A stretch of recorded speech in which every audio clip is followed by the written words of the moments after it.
Gloria sea al Señor. Continuamos en esta mañana, luego de un tiempo muy agradable en adoración y también en oración. Cada una de estas peticiones, ténganlo por seguro que llegan delante de la presencia del Señor y Él es poderoso para responder. Así es que aquellos que hoy tuvieron esa fe de decirle al Señor su necesidad y compartirlo con la iglesia, lo hacemos porque creemos en que el Señor escucha la oración y que cuando nos unimos en intercesión, en clamor unos por otros, vemos poderosas respuestas. Así es que démosle gracias al Señor por todo lo que ha hecho y está haciendo en nuestras vidas. Permítame ahora invitarle a que me acompañe en unos minutitos en la palabra de Dios y quiero compartir un mensaje que titulé Alista tu saco de piedras. Alista tu saco de piedras. Este texto va a estar siendo la base para este tema que voy a compartir y es Primera de Samuel, capítulo 7. Primera de Samuel 7. Hay sobre todo dos versos que son muy conocidos, muy replicados por la iglesia cristiana y que posiblemente usted, mi amigo que me escucha también, habrá oído en algún momento esta declaración siguiente. Dice 1 Samuel 7:11: y saliendo los hijos de Israel de Mizpa, siguieron a los filisteos, hiriéndolos hasta abajo de Bet-car.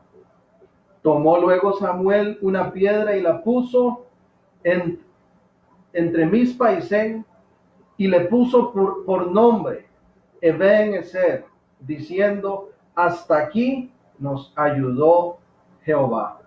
Eben-ezer, hasta aquí nos ayudó Jehová. Sumamente conocido es ese versículo, como les digo. Si usted no había tenido la oportunidad de leerlo o de escucharlo, pues en buena hora poder reconocer que nuestro Dios es Dios ayudador, es Dios que sostiene, es Dios que cuida de su pueblo, que como dice también la Escritura, no abandona la obra de sus manos. Pero quiero poner en contexto estos dos versículos de manera responsable, ¿verdad? Con la Escritura. Tenemos que siempre considerar el contexto de los pasajes. Y voy a hacer aquí un recuento muy rápido. Permítame hacer un panorama así rapidito de qué es lo que viene aconteciendo antes de esta expresión de Ebenezer. En el capítulo 4, ¿verdad? Estamos en el capítulo 7. En el capítulo 4, los filisteos capturan el arca del pacto. Significa para Israel, el arca es tipo de la presencia de Dios entre su pueblo. Si nosotros nos devolviéramos, ¿verdad?, en una nave del tiempo imaginariamente y nos encontráramos con cualquier persona del pueblo de Israel en ese momento y le dijéramos: díganme una cosa, ¿qué es eso, el arca? ¿Qué significa para ustedes? Creo que no habría problema en que ninguna persona del pueblo de Dios dijera en ese momento: esa es la representación de la presencia de Dios con nosotros, con su pueblo. Pero el capítulo 4 dice que eso tan importante para ellos, ese símbolo, esa representación tan poderosa para ellos, tan importante de la presencia de Dios, fue capturada por los filisteos. En el capítulo 5, para seguir en este pequeño panorama, nos cuenta lo mal que les va a los pueblos filisteos durante 7 meses que tuvieron el arca con ellos. Esta gente se roba el arca y esa presencia de Dios, que era bendición para Israel, para ellos es todo lo contrario. Les va muy mal, muy mal. En el capítulo 6 nos narra la Escritura cómo los filisteos devuelven el arca en una carreta que llega hasta un lugar que se llama Bet-Semes. Y más hombres mueren por atreverse a mirar dentro de ella. Entonces, en este lugar llamado Bet-Semes, envían un mensaje a la ciudad israelita más cercana que tenían, que era una ciudad que se llamaba Kiriat Jearim. Esa ciudad estaba en una gran colina y les dicen ellos que desciendan por el arca, que ellos no quieren ya tocar más esa arca que les ha causado problemas y muerte y destrucción, que desciendan por el arca y se la lleven de ahí. Mandan ese mensaje. Ok, entonces a partir de este panorama histórico, así rapidito, ¿verdad? De esta situación, permítame entonces ahora referirme a 3 escenarios que están presentes en el capítulo 7. 3 escenarios relacionados a esa situación de Ebenezer, del Dios que ayuda, que está presente con su pueblo. Empecemos por el versículo 1, primera de Samuel 7, 1 y 2.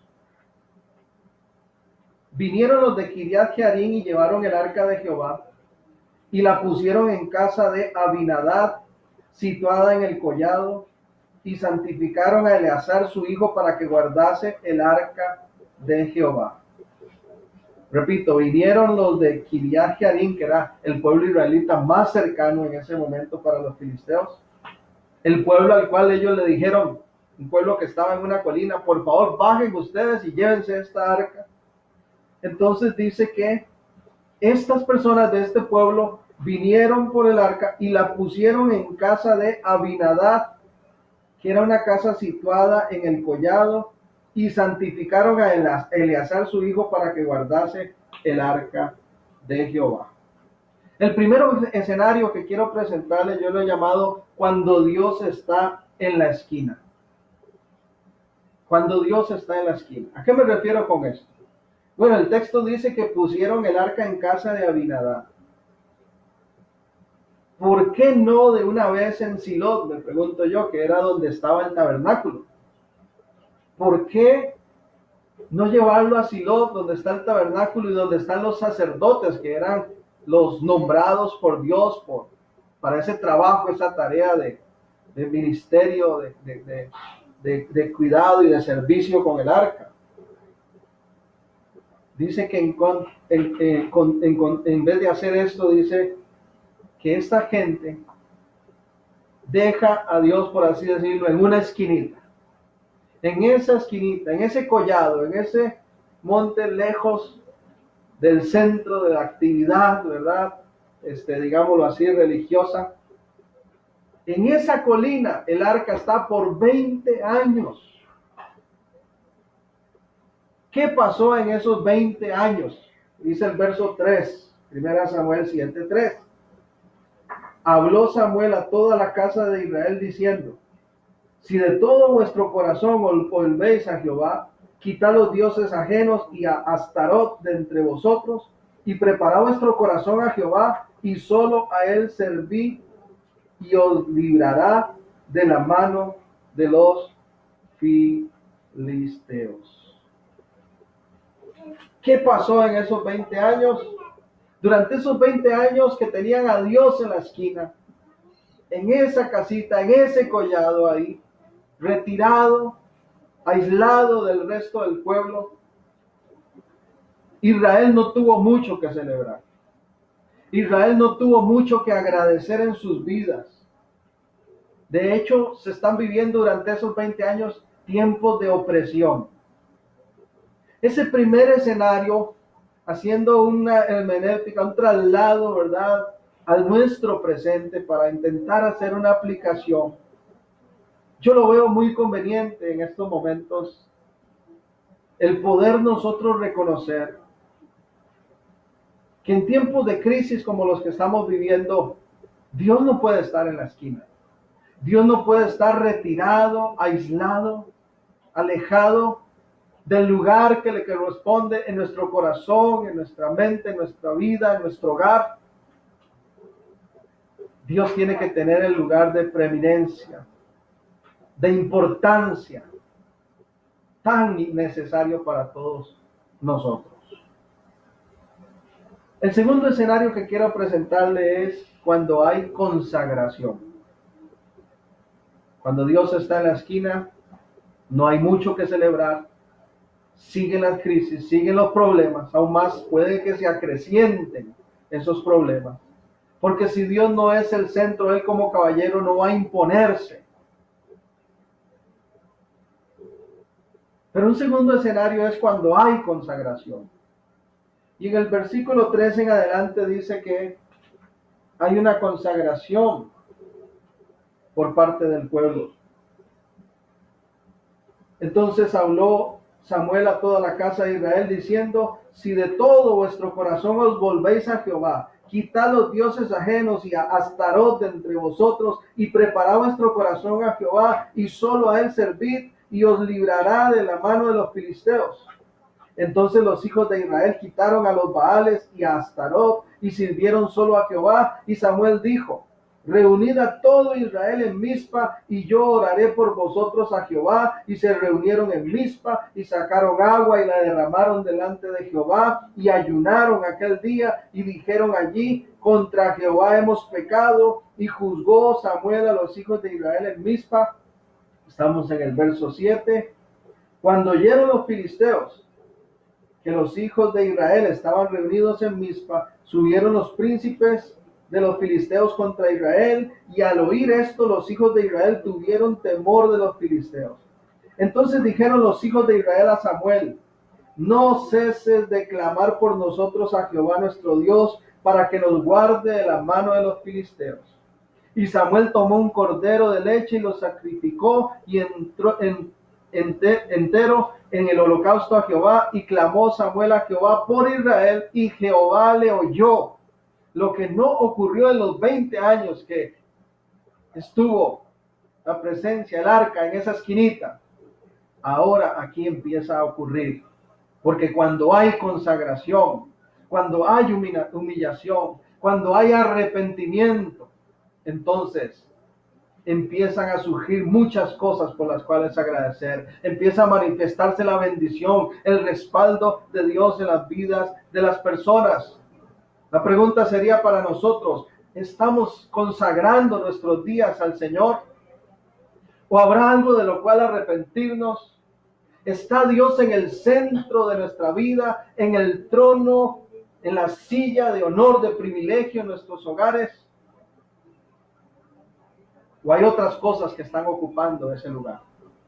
Cuando hay consagración, hay un reconocimiento de que Dios es el único, de que Él es el centro de todo lo que somos y hacemos. Le clamamos a Él, le confiamos todas las cosas y Él nos oye. Esta gente dice, fue exhortada a dejar los dioses paganos, a dejar a Astarot, a dejar toda esa práctica mística, esa práctica asociada a la suerte, a la confianza puesta en otros dioses.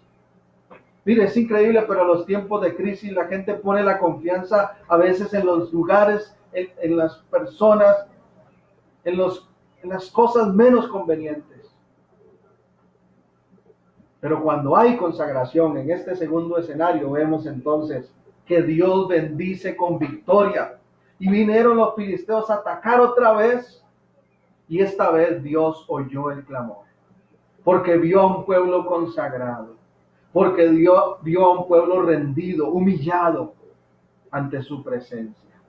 Un pueblo que se arrepintió, que rompió con conductas, con prácticas de pecado, que quitó ídolos, que rompió con toda idolatría.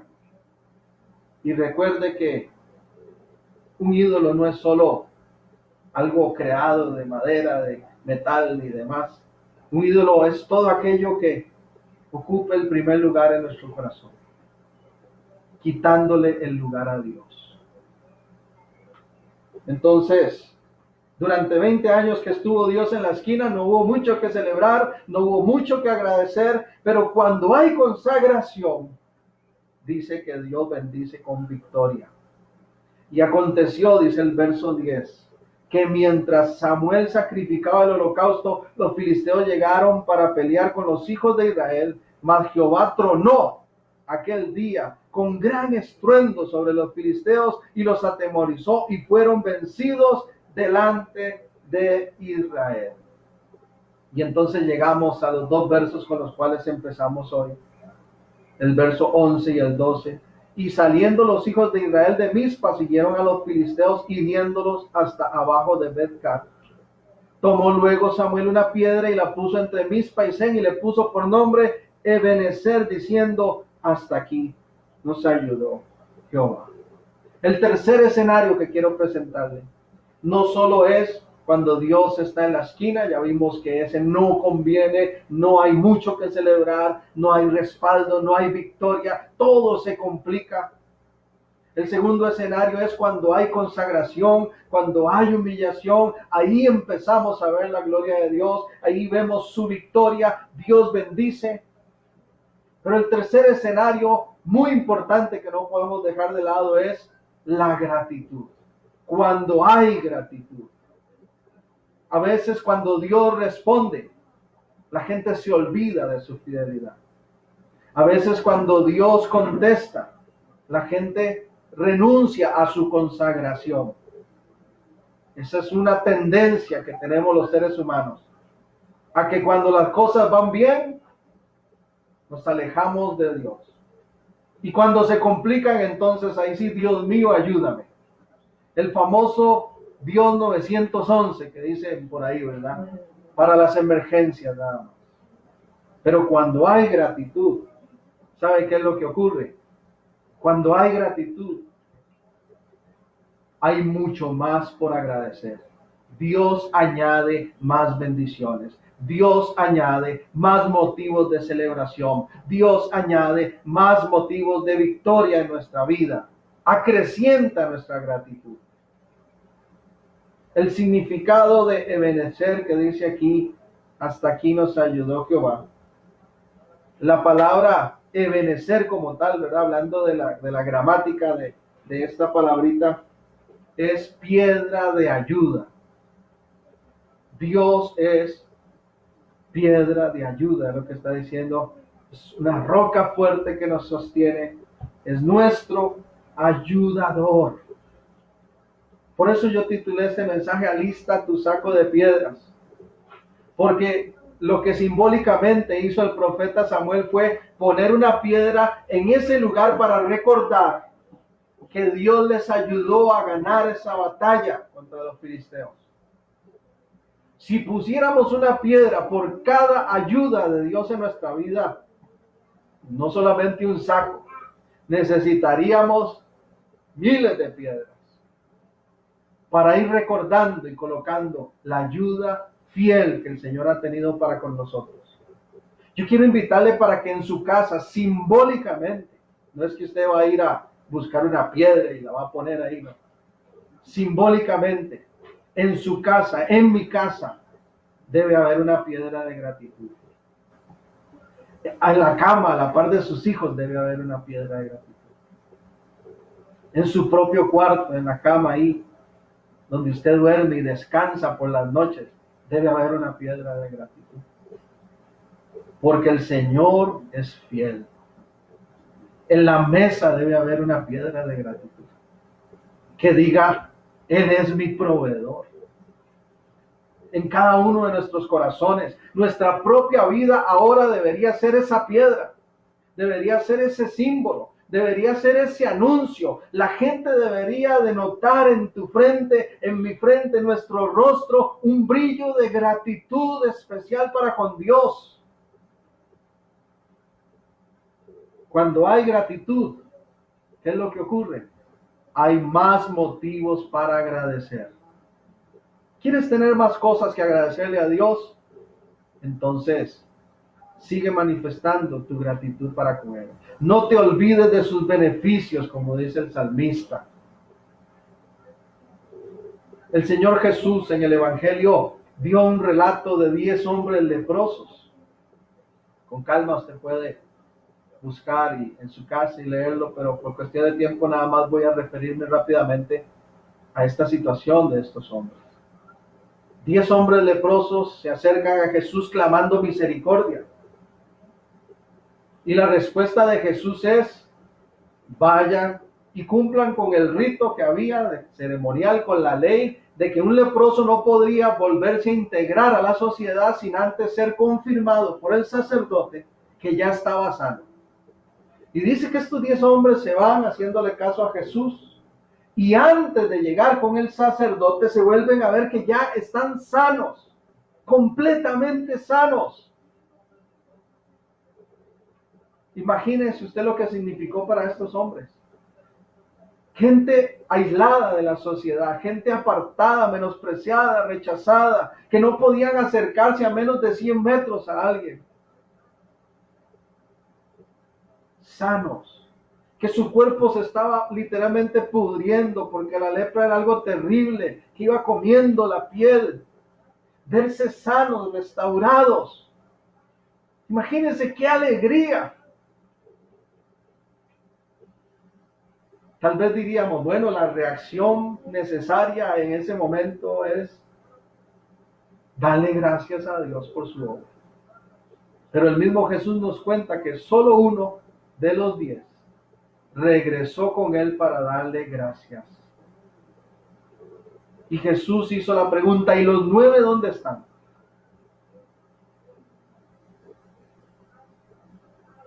Quizás en este tiempo el Señor mira las naciones del mundo, mira nuestros países, mira nuestros barrios, mira nuestras familias. Quizás mira nuestro propio hogar diciendo: ¿y dónde están los otros agradecidos? ¿Dónde están los que agradecen mi obra? ¿Dónde están los que se acuerdan y reconocen mi fidelidad? ¿Dónde están los que ponen una piedra, levantan un recordatorio diciendo: aquí estuvo conmigo Dios, aquí me ayudó el Señor, de esta situación me sacó, te alabo, te bendigo, te agradezco? ¿Dónde están esas personas? El escenario en este capítulo 7 de Israel es que Samuel y el pueblo están agradecidos. Un tiempo, 20 años, tuvieron a Dios en la esquina. Nada ocurría. Nada se manifestaba. No habían motivos para celebrar. Reconocieron que tenían que traer el arca al centro, al reconocer que el Señor, la presencia de Dios, debía volver a tomar el centro de todo su accionar de vida, y se humillaron, y en un segundo escenario dice, se consagraron a Dios, y eso generó bendición, victoria sobre los enemigos. Pero el tercer escenario es que cuando recibieron la victoria, expresaron su gratitud. Pronto todo esto pasará. Esa es nuestra esperanza en el Señor. Posiblemente se levantarán otras cosas que tengamos que enfrentar. Y posiblemente el panorama es que incluso puedan ser cosas peores. Porque todo va a ir en aumento. Pero para aquellos que se consagran al Señor, para aquellos que viven agradecidos reconociendo su obra, la buena noticia es que hay más razones que el Señor va a ir añadiendo para darle gracias. ¿Qué cosas añade el Señor? Dice el verso 13, ahí donde estamos, 1 Samuel 7:13. Así fueron sometidos los filisteos y no volvieron más a entrar en el territorio de Israel, y la mano de Jehová estuvo contra los filisteos todos los días de Samuel. El verso 13 dice que el Señor añadió victoria. Fueron sometidos estos pueblos filisteos. Dios le dio la victoria, añadió victoria durante todos los días de Samuel. No solo esa victoria en Mizpa, siguió agregando el Señor más motivos de agradecimiento de parte de Él para con el pueblo. Les dio su respaldo. Les dio su respaldo durante mucho tiempo. Dice el verso 14, Y fueron restituidas a los hijos de Israel las ciudades que los filisteos habían tomado a los israelitas, desde Ecrón hasta Gat. E Israel libró su territorio de mano de los filisteos, y hubo paz en Israel y el amorreo. Dice ese verso 14, fueron restituidas. Cuando hay un corazón agradecido, Dios añade bendiciones y restituye cosas perdidas. Restitución. Verso 15. Y juzgó Samuel a Israel todo el tiempo que vivió, y todos los años iba y daba vuelta a Betel, a Gilgal y a Mizpa, y juzgaba a Israel en todos los lugares. Después volvió a Ramat, porque allí estaba su casa, y allí juzgaba a Israel y edificó un altar a Jehová. Entonces el verso 14 dice que hubo restitución, que hubo liberación. Vea cómo finaliza el verso 14, y hubo paz entre Israel y el amorreo. Una persona agradecida, Dios le añade paz. No vive pensando en las futuras complicaciones, no vive pensando en las futuras pruebas y cosas que se levanten. Está su corazón tan lleno de gratitud por la fidelidad de Dios que puede tener paz. Pero ese verso 16 y 17 añade que en esos días de Samuel se edificó un altar a Jehová. Si estamos agradecidos, Dios quiere que nos sean añadidos tiempos de adoración al Señor. Como lo que estamos haciendo a través de estas transmisiones. Tiempo de adoración a Dios, tiempo de culto. Cuando esto pase, podernos congregar como pueblo, como un cuerpo, ofrecerle culto al Señor. Dirían los viejitos, en las duras y en las maduras, en las buenas y en las malas, con conflictos o sin conflictos, con pandemia o sin pandemia, con COVID-19 o con todo lo que pueda venir por delante. Un pueblo agradecido sigue adorando al Rey de Gloria. Por eso dijo el salmista, allá el Salmo 50, el último de los salmos, cierra resumiendo casi que la expresión de todo ese libro poético: todo lo que respira, alabe al Señor. Mientras respiremos, tengamos esos tiempos de adoración, esos tiempos de exaltación, esa vida entera. Recuerde que adoración es un estilo de vida que exalta al Rey de Gloria. Entonces, mis amados que me escuchan, amados en Cristo, 3 escenarios. Cuando Dios está en la esquina, como lo tuvo Israel, ahí arrinconado por 20 años, no hay mucho que agradecer, no hay mucho que celebrar. Cuando hay consagración de parte del pueblo de Dios, cuando hay arrepentimiento, cuando hay renuncia a todo lo que estorba y se trae de nuevo a Dios como el centro de nuestra vida, Dios bendice con victoria. Y en un tercer escenario, una vez que nos ha bendecido con victoria, tiene que haber gratitud. Gratitud constante. Y cuando Dios ve esa gratitud de sus hijos, ¿sabe qué hace? Añade más victorias, añade más bendición, añade más razones por las cuales darle gracias. Aumenta la lista de cosas por las cuales recordar que Él es fiel, que Él es bueno, que Él está por nosotros. Por eso en esta mañana, en el nombre de Jesús, te animo a que alistes tu saco de piedras, a que te prepares para hacer recordatorio, hacer reconocimiento de la fidelidad del Señor. Porque así como hoy puedes decir gracias, Dios, Ebenezer, hasta aquí me has ayudado, has estado conmigo. Sé que por delante tendré muchas más razones por las cuales adorarte, bendecirte y agradecerte. Esa es la esperanza que tenemos los hijos de Dios. Esa es la seguridad que tenemos aquellos que ponemos la mirada en el Rey de Gloria y que hacemos de Jesús el centro de nuestra vida. Los que quieren poner su confianza en Astarot, los que quieren poner su confianza en los dioses paganos, comprueban y comprobarán como los filisteos que solo hay un Dios verdadero, que solo hay una presencia que bendice. Y eso es lo que nosotros tenemos que reconocer todos los días de nuestra vida.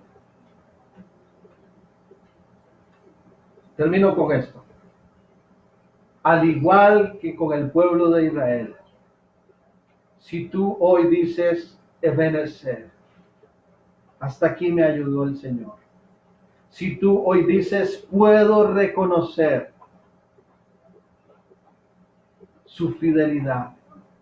Puedo darle gracias porque si he salido adelante, no he sido yo ni mi capacidad, he sido su amor y su misericordia. Prepárate entonces, porque vendrán más cosas por las cuales vas a agradecer.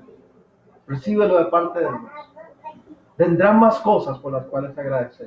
Así como Dios añadió victoria, Dios quiere darte más victoria. Así como Dios respaldó a Israel durante todos esos años, Dios quiere respaldarte tu vida. Así como Dios restituyó lo que había sido perdido, así también Dios restituye.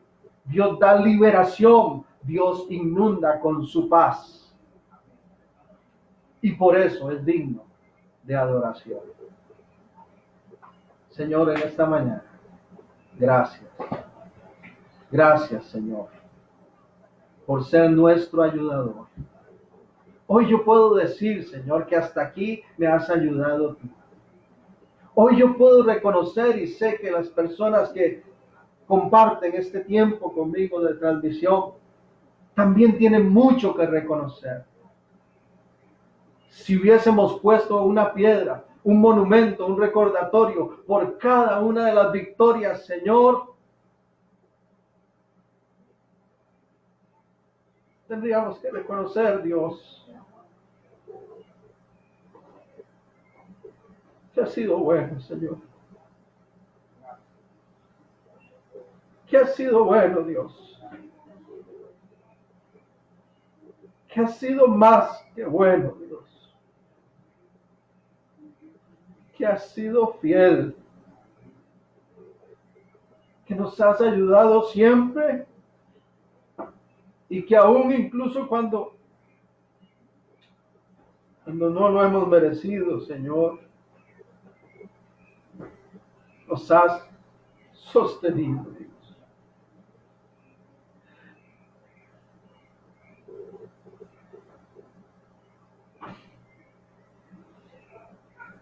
Lo único, Dios, que de verdad nos ha llenado de gozo, lo único que de verdad ha traído satisfacción, paz, libertad, es tu presencia en nosotros, Señor. Lo único por lo cual hoy seguimos adelante es por tu ayuda, Dios. Y por eso te damos gracias. Gracias por respaldarnos. Gracias por perdonarnos.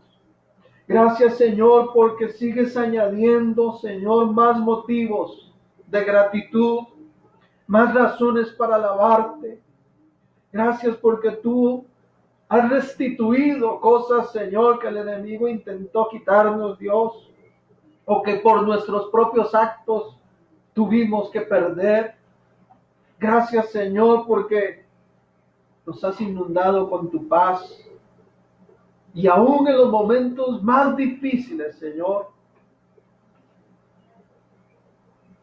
hemos marcado una diferencia, Señor, en el sentido de que no hemos perdido la esperanza.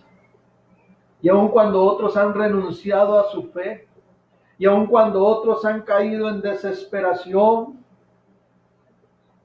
nosotros hemos confiado, nosotros hemos creído, nosotros seguimos confiando y seguiremos creyendo.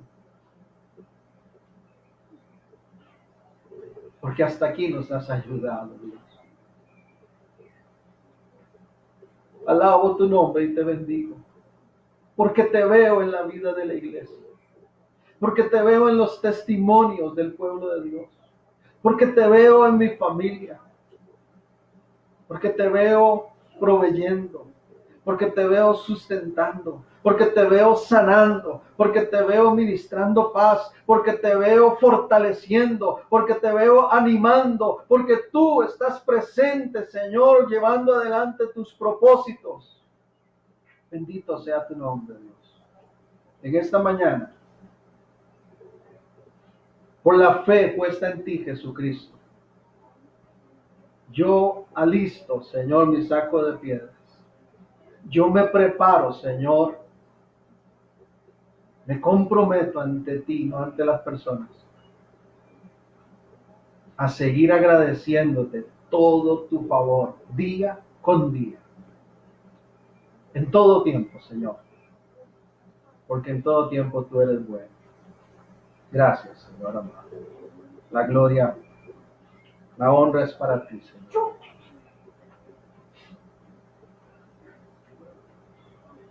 Una última cosa, le motivo,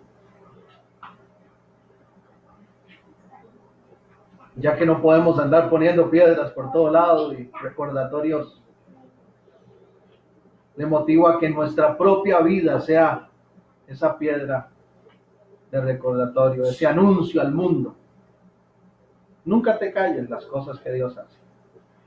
Sobre todo en estos tiempos difíciles, hermanos, seamos influencia de esperanza. Transmitámosle a los que nos rodean que Dios vive y que Él es nuestro ayudador. Dios les continúe bendiciendo y que tengan una semana feliz y gloriosa en Cristo Jesús. Amén. Hasta luego.